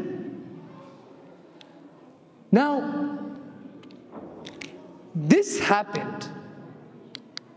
And Ubayd could have if he wanted to. He had every right. He had every reason to. If he wanted to, he just escaped death very narrowly. He should have died, but he didn't. Could he have run away? If he wanted to, he could run away, no blame on him, right? Yes or no? Of course. وَجَاءَ يَمْشِي إِلَى الْمَلِكِ, and he goes back walking to the king. فَقَالَ لَهُ الْمَلِكِ مَا فَعَلَ أَصْحَابُكَ. What? How? What happened to my soldiers? قَالَ كَفَانِيهِمُ اللَّهُ. That Allah saved me from them. Allah took care of them for me. Allah, if He wants to take care of someone, will take care of anyone. So Allah saved me from your soldiers. He said, okay, no, he must have played another magic trick. Guards seize him again. This time, فدفعه إلى نفر من أصحابه فقال اذهبوا به فاحملوه في قرقور فتوسطوا به البحر فإن رجع عن دينه وإلا فاقذفوه. Take him and carry him on a boat. Take him out to the sea. Go to the middle of the ocean, and if he doesn't give up his deen, drown him. Drown him. Throw him in the water, let him drown. فَذَهَبُوا بِهِ فَقَالَ اللَّهُمَ اكْفِنِيهِمْ بِمَا شِئْتَ. So they take Ubayd once again to the middle of the ocean. You ever see pirates walk the plank? You know, there's a boat, there's a piece of wood, and the guy has to walk over, and they're kind of throwing the guy, you know, kind of pushing him. They're making him walk the plank now. And they tied him. Tied his hands, everything. Tied his feet so he can't run. And he's standing at the edge. He makes dua. Ya Allah, Allahumma kfinihim bima shi'ta. Ya Allah, save me from them in whatever way you will. However way you want to. فَانْكَفَأَتْ بِهِمُ السَّفِينَةُ فَغَرِقُوا. All of a sudden the ship started to shake. The waves started to crash over. And it started to storm intensely. The boat tipped over. And all the soldiers drowned. And Ubayd somehow miraculously ended up at the shore, all well and safe. Completely unharmed. Completely untouched. Now once again, could Ubayd have run away after this? Can he run away? No. Why? Yes. He can run away. Yes or no? Pick one. He can run away. Of course he can. If he wants to, Ubayd can run away at this point if he wants to. وَجَاءَ يَمْشِي إِلَى الْمَلِكِ. He comes back to the king again? They tried to kill you 2 times in a row. But he comes back again. فَقَالَ لَهُ الْمَلِكِ. And the king is surprised again. مَا فَعَلَ أَصْحَابَكَ. What happened to your soldiers? What happened? قَالَ كَفَانِيهِمُ اللَّهُ. Allah saved me from them. Allah happened to, you know, bring His karamat, and He saved me. So Ubayd then says to the king, فَقَالَ لِلْمَلِكِ إِنَّكَ لَسْتَ بِقَاتِلِي حَتَّى تَفْعَلَ مَا أَمَرُكَ بِهِ. You can't kill me. You will never be able to kill me. I know you tried, but I'll tell you a secret this time. You're not going to be able to kill me until I ask you to do what I ask you to do. This is a pretty bold claim. But Ubayd understood, when I have Allah on my side, nothing can harm you except by the permission of Allah. And so he says, وَمَا هُوَ. He said, what is this? The king said, okay, tell me, what is it? قال تجمع الناس في سعيد واحد وتصلبني على جذع ثم خذ سمحا من كنانتي ثم ضع السهم في كبد القوس ثم قل بسم الله رب غلام. He said, gather the people and hang me by the trunk of a tree. So take a tree, tie me up. Tie me up real nice and tight so I don't escape. Then gather all the people and have them sit and watch. Then take a hold of an arrow from a quiver. So take a bow and an arrow and say, Bismillahi Rabbil Ghulam. In the name of Allah, the Rabb of this young boy. ثم ارمني فإنك إذا فعلت ذلك قتلتني. Then shoot the arrow. If you do that, you'll be able to kill me. But the condition is, all the people have to be there, and you gotta say, Bismillahi Rabbil Ghulam. So now, the king thinks about it, says, okay, deal. Now it's breaking news. Twitter's popping off. TikToks are being made. Instagram reels are going crazy. Ubaidah challenged the king. He hasn't been able to kill him 2 times before. A mountain caused an earthquake. For this kid, they tried to drown him. The boat tipped over. This kid is a miracle. The king isn't able to kill him. Now Ubaidah is saying, if you want to kill me, this is what you got to do. Show up 7:30 p.m. Wednesday night. It's going to happen live in front of everybody. So these people, it's like the greatest event in their history. Now some scholars mention that there were maybe some 20,000 people in this city. So now when this king is about to hold a public execution, everybody shows up. But little does King Narcissus know what's about to happen. Well, there's not 4 people watching, it's a whole stadium. Look, all these people around. There's definitely not the Kaaba, I'll tell you that. فَجَمَعَ النَّاسَ فِي سَعِيدٍ وَاحِدٍ وصلبه على وصلبه على جذع ثم أخذ سهما من كنانته ثم وضع السهم في كبد القوس ثم قال بسم الله رب الغلام. So the king goes ahead and invites the people. Show up. I'm holding a killing festival for the rebel of our society. We're going to kill him in public. So you guys all get an understanding and an example. If you go against me, you'll die. I'll end you. So he takes Ubaidah and he begins with a speech. Said, here, everybody listen up. You see that kid right there? He decided to challenge me. I will show you that I am Rabb here and only I can kill. So I brought you all here today to witness, quite literally, a miracle. So he takes an arrow. He aims towards the boy and he shouts, Bismillahi Rabbil Ghulam.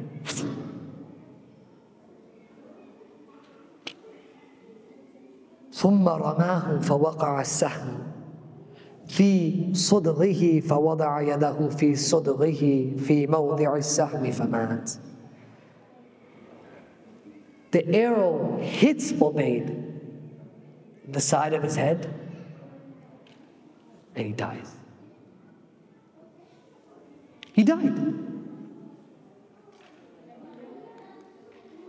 Now what do you think would have happened? The king turns around and says, see? I killed him.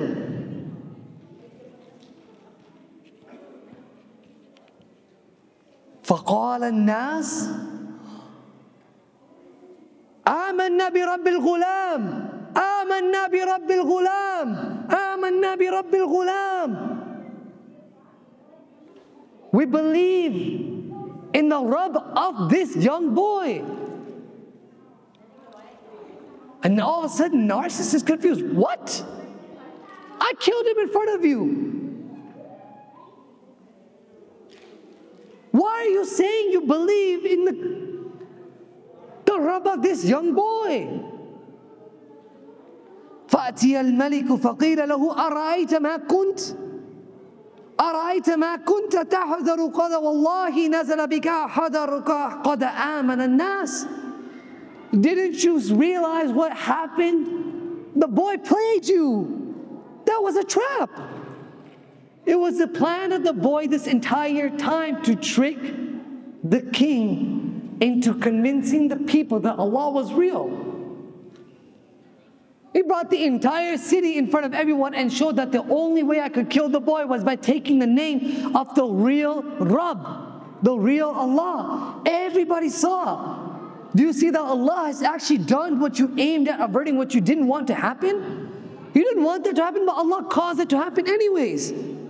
They believed in Allah, you fool. He was tricked by the boy.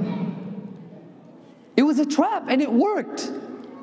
And the entirety, the 20,000 people sitting there, all embraced Islam. So now the king becomes furious. And he says, build ditches, dig out ditches, and light fires in them. وقال من لم يرجع عن دينه فأحموه فيها أو قيل له اقتحم. Whoever does not turn away from the deen of this boy will throw you in this pit of fire, will burn you alive. You want to do this in front of me? I'll burn you alive. فَفَعَلُوا. So the people embraced death. But they did not give up their iman. They did not give up their Islam. They were okay with being thrown in the fire so that they can go on and stay Muslim. Because what they saw and what they realized was Allah was real. Islam was right. The king had lied his entire life. The king had tricked them this entire time. This young boy gave up his life to show people that Allah is real. He sacrificed himself for that. And the Prophet ﷺ ends the hadith by saying, حتى جاءت امرأة ومعها صبي لها فتقاعست أن تقع فيها فقال لها الغلام يا أمه اصبري فإنك على الحق. That these people one by one were thrown in the fire, one after the other, after all 20,000 people, until there was no one left except a mom and her baby. They're the last two people about to be thrown in the fire, and the mom has to throw her baby in there. Now, will any mom do that? Any mom in her right mind, would she throw the baby in the fire? No, of course not. Especially not a newborn baby. So Allah caused another miracle to happen. Because the mom was scared, I can't throw my baby in there. So the baby, despite being newborn, not even a year old, speaks and says, "Oh mama, you are on the haqq. Islam is right. Be patient. For certainly Allah is with those who are patient." So jump in the fire. Yeah, you have a question? I don't think the fire hurted them because they did the right thing. They straight up died. Yeah. They did not feel the fire. So the mom jumps in with the baby, and that is the end of the hadith. In the Quran, Allah subhanahu wa ta'ala finishes this story by saying, وَمَا نَقَوْمُ مِنْهُمْ إِلَّا أَن يُؤْمِنُوا بِاللَّهِ الْعَزِيزِ الْحَمِيدِ, that they did not kill these people for any other reason except for the fact that they believed in Allah. الَّذِي لَهُ الْمُلْكُ السَّمَاوَاتِ وَالْأَرْضِ وَاللَّهُ عَلَى كُلِّ شَيْءٍ شَهِيدٌ. It is Allah, to Him belongs whatever is in the heavens and the earth. You think you can do something in my kingdom without me knowing? Just like King Narcissus knew what was happening amongst his people, you don't think Allah, who's greater than King Narcissus, doesn't know what's happening in His kingdom? Wallahu ala kulli shay'in shaheed. Allah is the greatest witness over everything. إِنَّ الَّذِينَ فَتَنُوا الْمُؤْمِنِينَ وَالْمُؤْمِنَاتِ ثُمَّ لَمْ يَتُوبُوا فَلَهُمْ عَذَابُ جَهَنَّمَ وَلَهُمْ عَذَابُ الْحَرِيقِ. Those who persecute the believers, men and the women, and don't turn back in repentance, for them is the punishment of the hellfire. And they will have the punishment of a burning fire. And Allah subhanahu wa ta'ala gives comfort to the believers. Because it's not an easy thing to stomach. Having to throw your baby in the fire for the sake of Allah. Having to sacrifice and get yourself killed with an arrow for the sake of Allah. It's not easy. So Allah says, إِنَّ الَّذِينَ آمَنُوا وَعَمِلُوا الصَّالِحَاتِ, for those who believe and do good deeds, لَهُمْ جَنَّاتٌ تَجْرِي مِنْ تَحْتِهَا الْأَنْهَارُ, for them is jannatan. For them is many jannats, many gardens, under which rivers flow. You are in a fire, but guess what? You'll have a cool river, the most best and cool garden that you can imagine.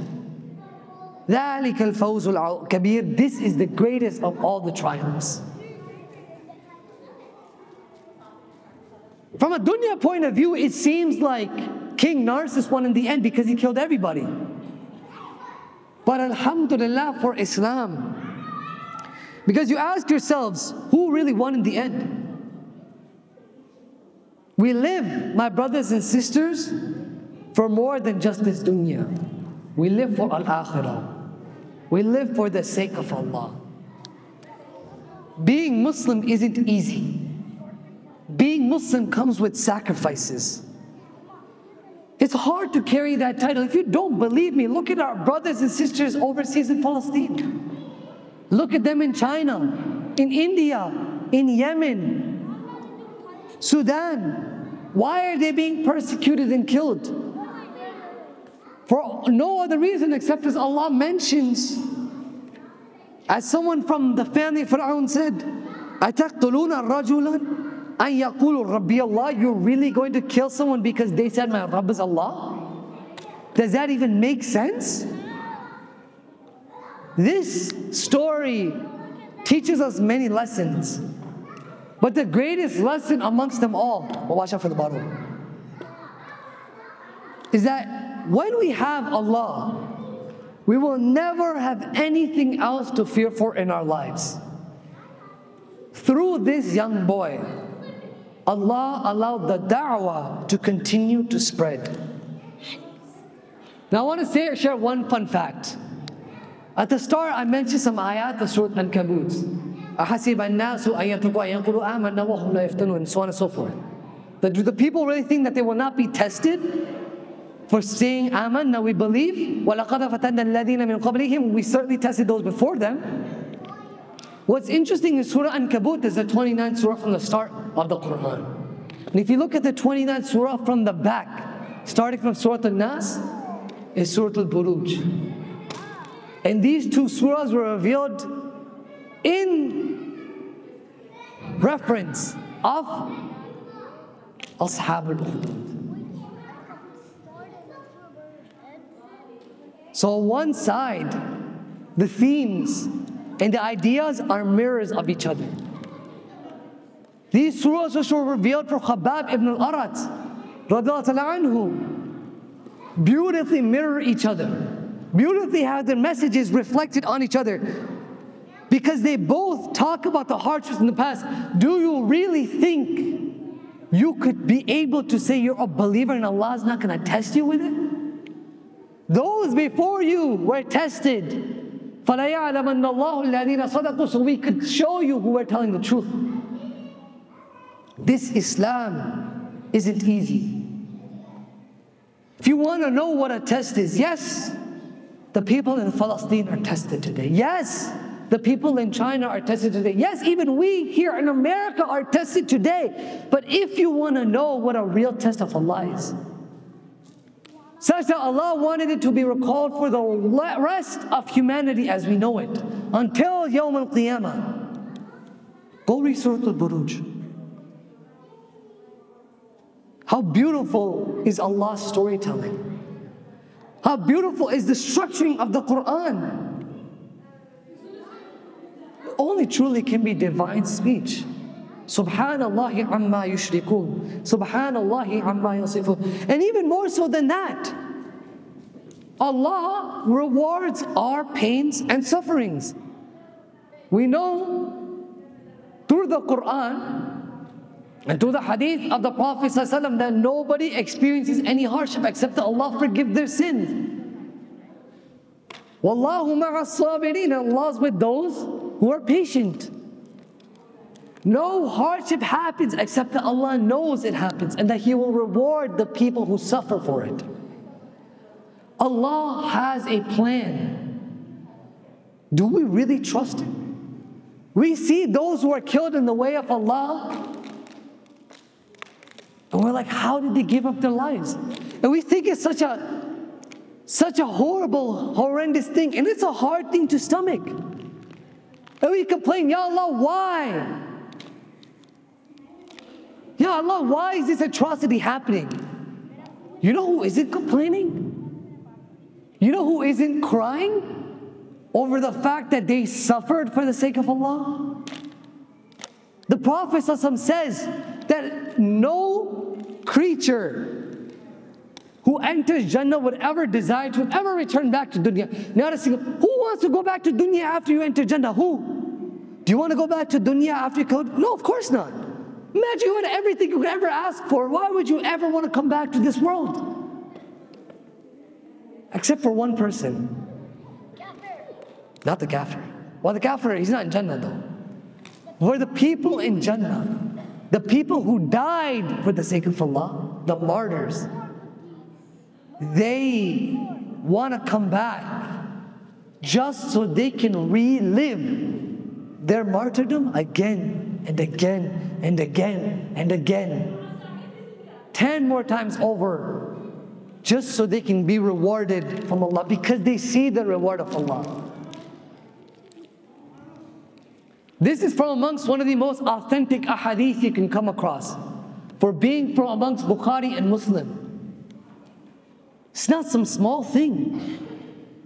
Allah honored those who suffered in His cause in this deen. Do not think, وَلَا تَقْتَلُوا فِي سَبِيلِ اللَّهِ أَمْوَاتٍ. Do not think of those who were killed in the path of Allah as dead. بَلْ أَحْيَاء. They're living. Rather, they are living. And you do not understand.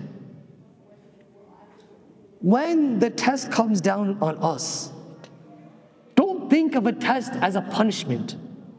Think of a hardship, whether it's your finger getting pricked by a thorn, or a calamity is a loss of life. As Allah says, وَلَنَبْلُوَنَّكُمْ بِشَيْءٍ مِنَ الْخَوْفِ وَالْجُوعِ وَنَقْصٍ مِنَ الْأَمْوَالِ وَالْأَنفُسِ وَالثَّمَرَاتِ. We'll test you with loss of wealth, health, life, fruit, everything. You will be tested in every which way, shape, or form. Don't think of it as a punishment. It's a means of rising in ranks. That is how Allah honors us. That is how Allah allows the greatest ending to be of the mu'mineen. وَالْعَاقِبَةُ لِلْمُتَّقِينَ. This is the story of Ashab al-Ukhdud. This is the story of a boy who took it upon himself to allow the deen of Allah to spread, even if it meant his whole life had to come at the cost of it. Because what is with Allah is far greater than what this dunya could offer. So I'll end with a poem, as is tradition of Divine Tales. He goes, Khabbab ibn al-Arat came to his Rasul. He complained, Ila mata, ask Allah to take care of these fools. O Khabbab, Allah's beloved replied, those before you had suffered more and died. Narrating the incident which lays in front of us today to fill us with yaqeen and tawakkul, preventing us from going astray. Allah says, قُتِلَ أَصْحَابُ الْأُخْدُودِ النَّارِ ذَاتِ الْوَقُودِ إِذْ هُمْ عَلَيْهَا قُعُودٌ وَهُمْ عَلَى مَا يَفْعَلُونَ بِالْمُؤْمِنِينَ شُهُودٌ. And the story begins with an old evil king. His sorcerer tricked every of his subjects into worshipping. However, Sinadis grew old and desired an heir. So King Narses found Ubayd, who seemed fit for this affair. And on his way to Sinadis, Ubayd would come across a rahib, and he would make him his close companion, a teacher, a friend, and a sahib. The monk explains how he left the city many years ago and recalls Sinadis and King Narses as his old enemies, his foes. He warns him to be cautious and be careful, watch your back. If you learn from Sinadis, he'll lead you away from the right track. Conflicted and confused, Ubayd would wonder, is a magician right or the rahib? He would silently ponder. Then one day he was given a chance to put both faiths to the test when arose a circumstance.